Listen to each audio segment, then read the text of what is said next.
Presiden Prabowo Subianto tiba di Bandara Internasional El Tari Kota Kupang, Provinsi Nusa Tenggara Timur. Pesawat yang membawa kepala negara bersama rombongan terbatas tiba sekira pukul 7 malam. Dari bandara, Presiden Prabowo kemudian melanjutkan perjalanan menuju hotel tempatnya bermalam di Kota Kupang.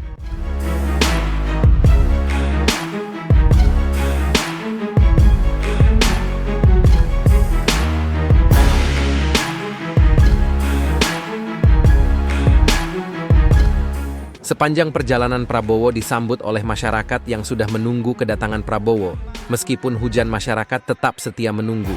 Setibanya di hotel, Presiden Prabowo disambut warga yang ingin berfoto dan bersalaman. Presiden Prabowo diagendakan untuk menghadiri sekaligus membuka sidang Tanwir dan Milad ke-112 Muhammadiyah yang akan digelar di Universitas Muhammadiyah Kota Kupang.